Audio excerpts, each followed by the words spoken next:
नमस्कार, हमारा उत्तराखंड में आपका स्वागत। मैं हूं प्रियंका। सबसे पहले डालेंगे नजर सुर्खियों पर। रुद्रप्रयाग जिले के दौरे पर मुख्यमंत्री त्रिवेंद्र सिंह रावत। सिद्धपीठ में काली मंदिर मठ में आधे घंटे तक की पूजा। मां काली से की देश की सुख समृद्धि की कामना। बीजेपी प्रवक्ता शहनवाज हुसैन पहुंचे हरिद्वार। पत्रकार वार्ता में कांग्रेस पर साधा निशाना। कहा, माओवादी से मिलकर गणतंत्र को कुचल रही है कांग्रेस। चुनाव नजदीक आते ही सियासी दलों में बड़ी हलचल। विधायक मंत्रियों का अपने क्षेत्रों में दौरा शुरू। शिक्षा, खेल, पंचायत राज मंत्री अरविंद पांडे पहुंचे गदरपुर। सोशल मीडिया पर राष्ट्र विरोधी टिप्पणी करने वालों के खिलाफ उत्तराखंड पुलिस हुई सख्त। डीजीपी अशोक कुमार ने अधिकारियों को दिए निर्देश। किसान आंदोलन को आगे बढ़ाने के लिए उत्तराखंड में किसानों की बैठकों का दौर जारी। 6 फरवरी को दिल्ली कूच करने के लिए बनाई जा रही है रणनीति। उत्तराखंड में मौसम ने ली करवट। कई जगह हिमपात, बारिश और बर्फबारी से बड़ी ठंड। हरिद्वार, चमोली और उत्तरकाशी में बर्फबारी ने पर्यटकों को खूब लुभाया। आप देख रहे हैं के न्यूज, खबरों का सारथी। बुलेटिन की शुरुआत करते हैं। सूबे के मुख्यमंत्री त्रिवेंद्र सिंह रावत आज रुद्रप्रयाग जिले के दौरे पर रहे। आज सुबह सीएम रावत कोटमा स्थित हेलीपैड में पहुंचने के बाद काली मठ मंदिर पहुंचे, जहां उन्होंने सिद्धपीठ मां काली मठ मंदिर में आधे घंटे तक पूजा अर्चना की। उन्होंने मां काली से देश की सुख समृद्धि की कामना की। इसके बाद सीएम रावत ने काली गंगा एक जल विद्युत परियोजना का लोकार्पण किया और फिर कोटमा पहुंचे। यहां से वे हेलीकॉप्टर के जरिए अगस्त्य मुनि आए और हिलांस के आउटलेट का उद्घाटन किया। विभिन्न विकास परक योजनाओं का लोकार्पण व शिलान्यास भी किया।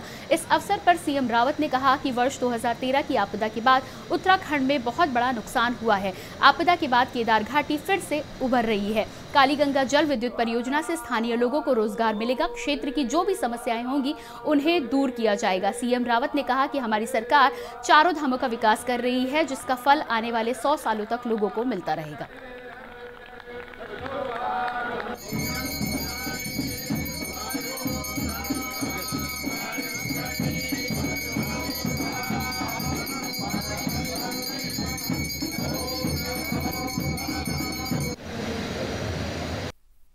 यहाँ का प्रॉब्लम पुल की ये हो रही है कि यहाँ जो जियोलॉजिकल जो कंडीशंस हैं, तो हमने कहा कि भारी पुल नहीं, आप हल्का झूला पुल अगर उसके लिए प्रस्ताव भेजें, क्योंकि इसके लिए पैसा पहले ही 4 करोड़ से अधिक स्वीकृत है, लेकिन उपयुक्त जगह नहीं है।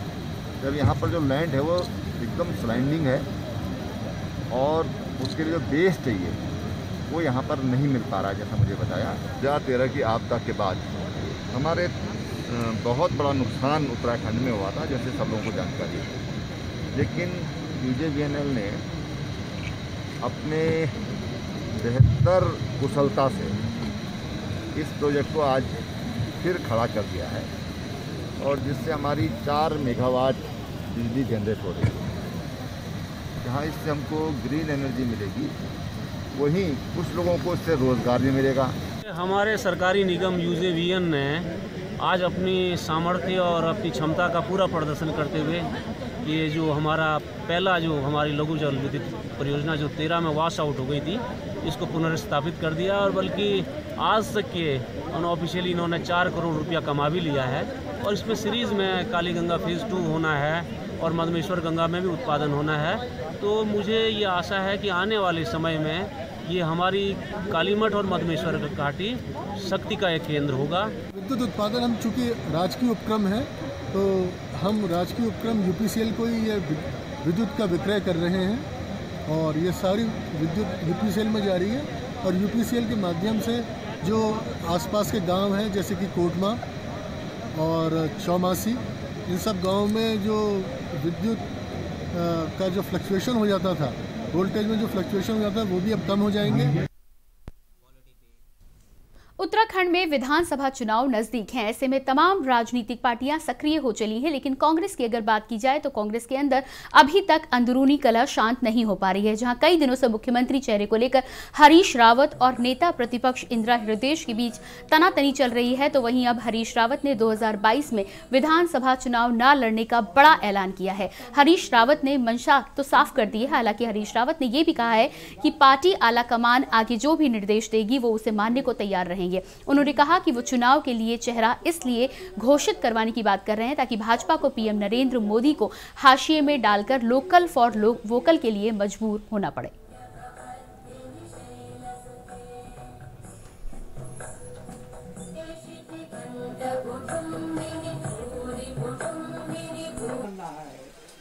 मैं चाहता हूं कि 2017 में जो कमी रह गई, मैं भाजपा की रणनीति के जवाब में हम जीत की रणनीति नहीं बना पाए, तो इसलिए पार्टी के 70 उम्मीदवारों के जीत के लिए मैं काम। तो जैसे हमेशा किंग मेकर की भूमिका में रहे तो फिर 22 के लिए रहना चाह रहे हैं, चुनाव नहीं लड़ते? ये मेरी अपनी इच्छा है, क्योंकि मेरे लिए यही पुरस्कार बहुत बड़ा होगा कि 2022 में कांग्रेस वापस आए।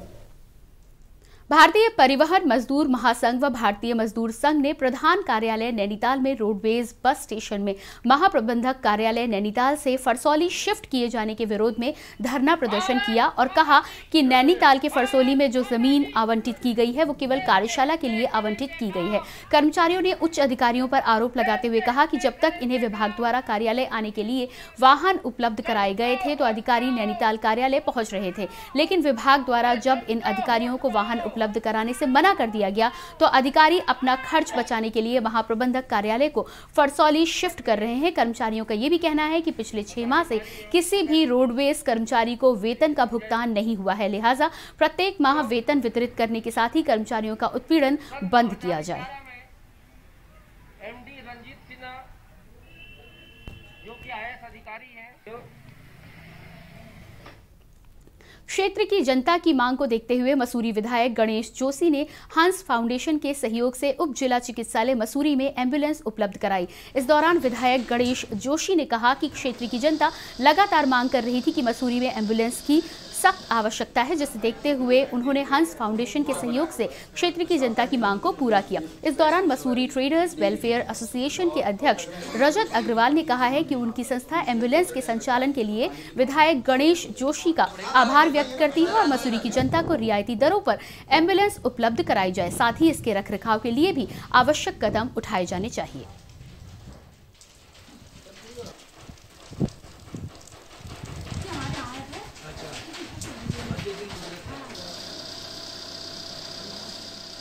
देखिए, अक्सर मसूरी के आसपास दुर्घटनाएं होती रहती हैं। पहाड़ी क्षेत्र है, टूरिस्ट आता है, उसको यहाँ की सड़कों का इतना ज्ञान नहीं है और लोकल लोगों को भी समय समय पर इसकी आवश्यकता पड़ती है।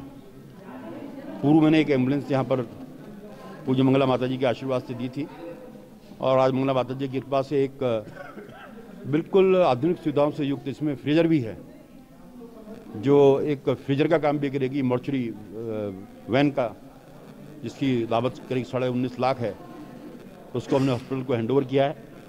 देखिए, सबसे पहले तो ये बहुत ही सराहनीय कार्य हंस फाउंडेशन और विधायक गणेश जोशी जी द्वारा करा गया है और विधायक जी द्वारा मसूरी के लिए एक और जनहित में जो कार्य है, इसमें व्यापार मंडल अपनी पूरी भूमिका निभाएगा और हम विश्वास दिलाते हैं समस्त मसूरी की जनता को, विधायक जी के विश्वास को कि मसूरी की जनता के ये एम्बुलेंस, ये शव वाहन जो एक कंबाइन वैन है, जो एम्बुलेंस का कार्य भी करेगी, शव वाहन का कार्य भी करेगी, इसमें मसूरी की जनता की सेवा में तत्पर रहेगी। जिला ऊधम सिंह नगर के जसपुर क्षेत्र के वन विभाग की पतरामपुर रेंज के अंतर्गत कृपाचारपुर में सुबह गुलदार ने कुलदीप नाम के व्यक्ति पर हमला कर दिया। आपको बता दें कि पिछले काफी लंबे समय से क्षेत्र में गुलदार का आतंक बढ़ता जा रहा है। वहीं वन विभाग भी गुलदार को पकड़ने के हर सफल प्रयास कर रहा है और जगह जगह वन विभाग ने पिंजरे भी लगा रखे हैं। आपको बता दें कि कुछ महीने पहले गुलदार के हमले में एक बच्ची की जान चली गई थी।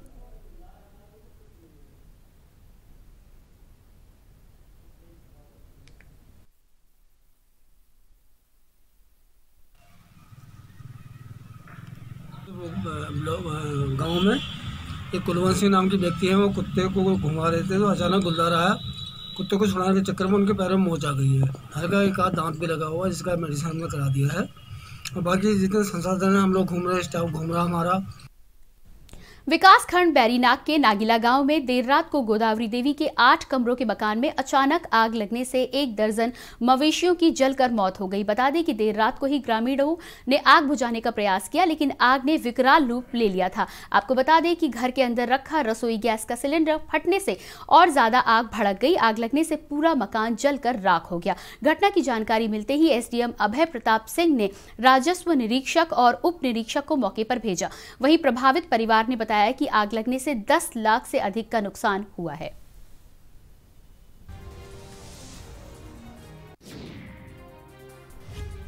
यहाँ पे रात्रि 3 बजे सूचना मिली कि किसी घर मकान में आग लगी है, तो हमारी राजस्व टीम में राजस्व उप निरीक्षक और राजस्व निरीक्षक मौके पर तत्काल रवाना हुए। तो वहाँ जाके उन्होंने देखा कि मकान में आग लगी हुई है और 9 बकरियाँ और 1 बैल उस मकान में जल के राख हो गए हैं और काफ़ी जला हुआ हिस्सा था। तो अभी उसके थोड़ा सा आग हमारी शांत हो जाए उसके बाद ही अपडेट मिल पाएगी कि कितना नुकसान हुआ है। और थोड़ा उनका कहना अनाज वगैरह भी जला था और वहाँ पास में खाने की व्यवस्था भी हो रही थी, क्योंकि वहाँ पे कोई वार्षिक का कार्यक्रम भी चल रहा था उनका, तो वहाँ सिलेंडर में ब्लास्ट की भी संभावना है। तो राज्य टीम मौके पर पहुँच गई है।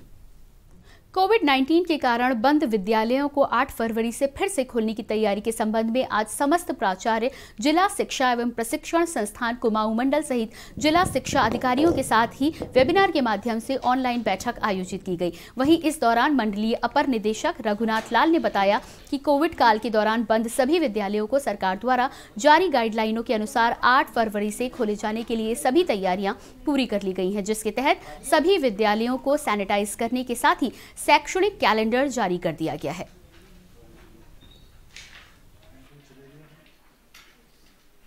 टीचर्स को सारे निर्देश दिए गए हैं, यानी उनके ट्रेनिंग की भी समीक्षा की गई है और तमाम जो शैक्षिक वातावरण से संबंधित सारी बातें हैं उन सभी बातों पर चर्चा हुई है और उसके निर्देश जिला शिक्षा अधिकारियों को और साथ ही डाइट प्राचार्य जो शैक्षिक गुणवत्ता के लिए बहुत महत्वपूर्ण उनकी भूमिका होती है, तो उनको भी निर्देश दिए गए कि प्रत्येक विद्यालय स्तर पर शैक्षिक कैलेंडर हर प्रत्येक विद्यालय में पहुंचना चाहिए और सारी जो गतिविधियां हैं ये शैक्षणिक वातावरण की, उन सारी गतिविधियों को जो है 8 फरवरी से हम लोग सुचारू रूप से संचालित कर सकते। और फिलहाल रुकेंगे एक छोटे से ब्रेक के लिए। ब्रेक के बाद फौरन होते हैं हाजिर।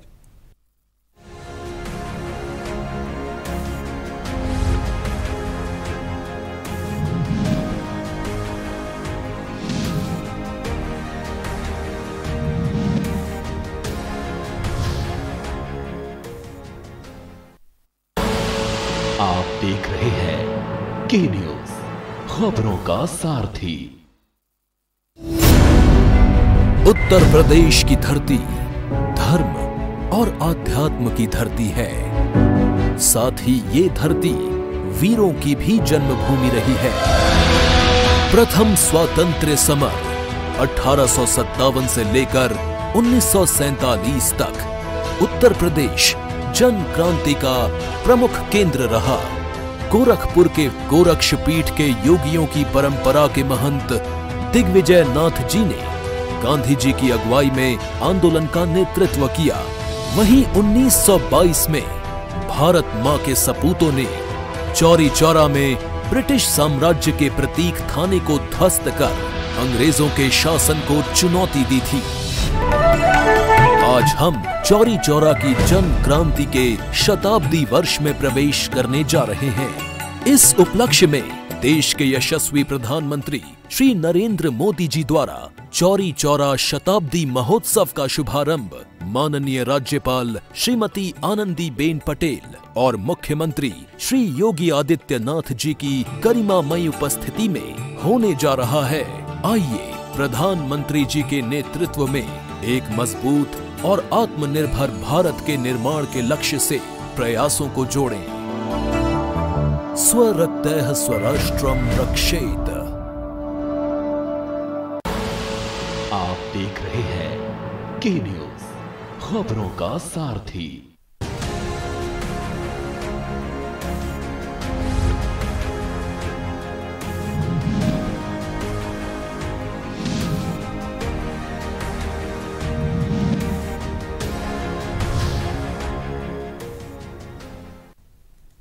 ब्रेक के बाद एक बार फिर से आपका स्वागत है। रुक करते हैं अगली खबर का। सरोवर नगरी नैनीताल के आसमान में आज सुबह से बादलों ने डेरा डाला हुआ है, जिससे ठंड में इजाफा हो गया है। ठंड से बचने के लिए नैनीताल पहुंचे पर्यटक गर्म कपड़ों की खरीदारी करते हुए नजर आए।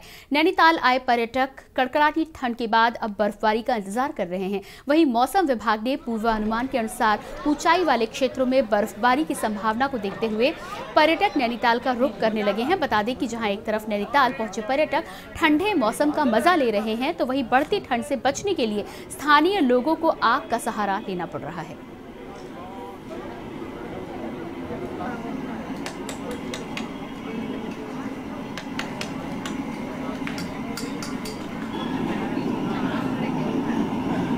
जमीन आसमान का फर्क है। मान लीजिए वहाँ पे एकदम गर्मी पड़ती है और यहाँ पे उतनी ठंड। सरप्राइज था मेरे लिए ये, और ये सरप्राइज विजिट ही था मेरा, बट बहुत अच्छा लग रहा है। बहुत ठंडी है और ये व्यू बहुत अच्छा है। और अगली खबर उत्तरकाशी से है, जहां विश्व प्रसिद्ध गंगोत्री यमुनोत्री धाम में जमकर हो रही बर्फबारी के साथ ही इस वर्ष गुलदार हुआ गुलाबी काठा व केदार काठा बर्फ की चादर से ढक गया है। इस वर्ष पहाड़ी क्षेत्रों में मौसम का मिजाज बदला हुआ दिखाई दे रहा है। खबरों में बात करते हैं, विश्व प्रसिद्ध गंगोत्री यमुनोत्री धाम में बर्फबारी होना प्रारंभ हो चुका है। ऊंची ऊंची पहाड़ियों में बर्फ की मोटी चादर बिछ चुकी है। बर्फ की चादर बिछने से पर्यटकों के चेहरे खिले हुए हैं, साथ ही व्यापारियों व किसानों के चेहरे पर भी खुशी दिखाई दे रही है। पर्यटन और व्यापार के चेहरे तो खिले हुए हैं, साथ ही प्रकृति का रंग भी बर्फ पड़ने से एक बार फिर से बदल गया है। आपको बता दें कि लोग गंगोत्री धाम व यमुनोत्री धाम में बर्फबारी का इंतजार कर ही रहे थे कि निचले इलाकों में भी रिमझिम बारिश से सब बागवानों के साथ ही साथ किसानों के चेहरे पर भी मुस्कान छा गई है।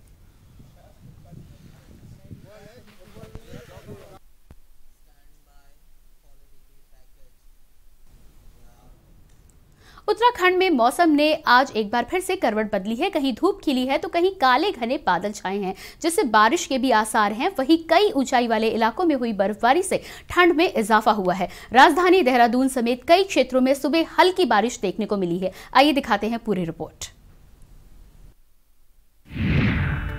उत्तराखंड में फिर मौसम ने ली करवट। कई इलाकों में बर्फबारी से बढ़ी ठंड। बर्फबारी से चमक रही वादियां।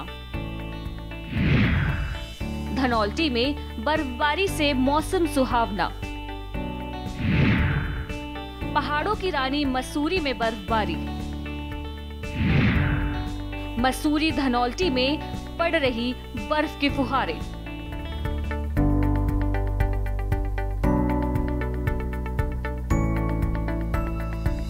पहाड़ों की रानी मसूरी और धनौल्टी में मौसम ने एक बार फिर करवट ली है।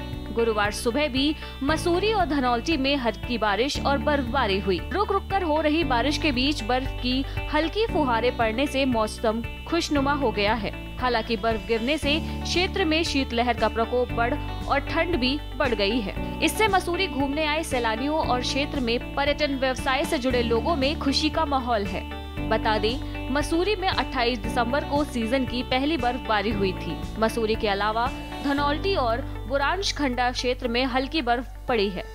धनौल्टी और बुरांशखंडा में बर्फबारी होने से पर्यटकों और स्थानीय लोगों के चेहरे खिल उठे हैं। वहीं प्रशासन भी लगातार एक्टिव मोड में नजर आ रहा है। प्रशासन सड़कों के आगे बिछी बर्फ को हटाने का काम कर रहा है। बुधवार शाम को शुरू हुई बर्फबारी गुरुवार सुबह भी जारी रही।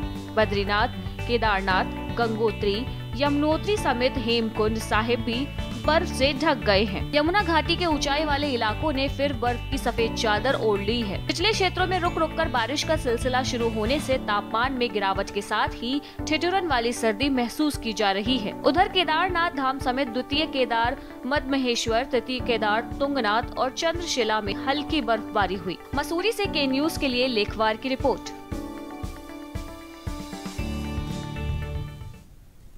खबर उत्तर काशी से है, जहां विधानसभा चुनावों की तैयारियों के लिए कांग्रेस पार्टी ने अभी से ही कमर कस ली है। कांग्रेस पार्टी के विधानसभा प्रभारी मनोज राणा यमुना घाटी के दौरे पर रहे, जहां उन्होंने कांग्रेस पार्टी के कार्यकर्ताओं की बैठक ली, जिसमें प्रदेश कांग्रेस पार्टी के ओबीसी मोर्चा के प्रदेश अध्यक्ष संजय डोभाल ने अपना जन समर्थन के साथ ही कार्यकर्ताओं के साथ आने वाले विधानसभा चुनाव के लिए रणनीति तैयार करनी शुरू कर दी है।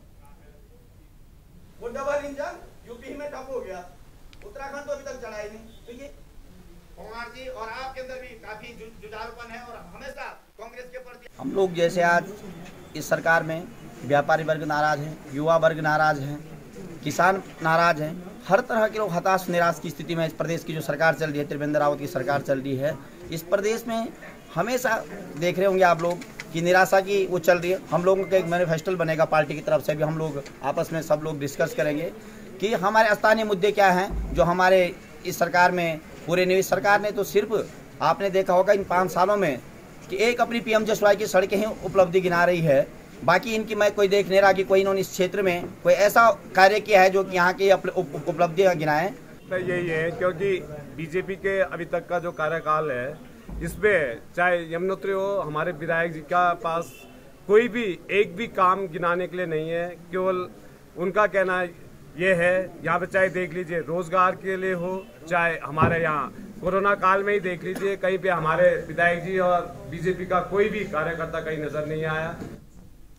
और अगली खबर हरिद्वार से है, जहां बिहार के MLC और भाजपा प्रवक्ता शहनवाज हुसैन ने आयोजित प्रेस वार्ता में केंद्र सरकार की उपलब्धियां गिनवाई, साथ ही कांग्रेस पर जमकर हमला बोला। कांग्रेस पर हमला बोलते हुए शहनवाज हुसैन ने बोला कि कांग्रेस पार्टी लाशों पर राजनीति करती है। वहीं हरिद्वार में होने वाले महाकुंभ मेले में बजट के सवाल पर उन्होंने कहा कि कुंभ के लिए खजाना खुला हुआ है। इस बार हरिद्वार में भव्य और दिव्य कुंभ का आयोजन किया जाएगा, साथ ही सभी कार्य तेजी से किए जा रहे हैं। कुंभ मेले के आयोजन किसी भी तरह की धन की कोई कमी नहीं आने दी जाएगी। के लिए तो पहले इसमें राशि रखी है और जो अलग वही पार्टी है जिसने मुल्तई में 98 में दिग्विजय सिंह जब हुकूमत में थे तो 28 किसानों के छाती पर गोली मार दी थी। तो एक कांग्रेसी मुल्तई बैतूल जिले में है मध्य प्रदेश में, तब नहीं गया था। कांग्रेस पार्टी दिल्ली पुलिस का कवर है कई लोगों को।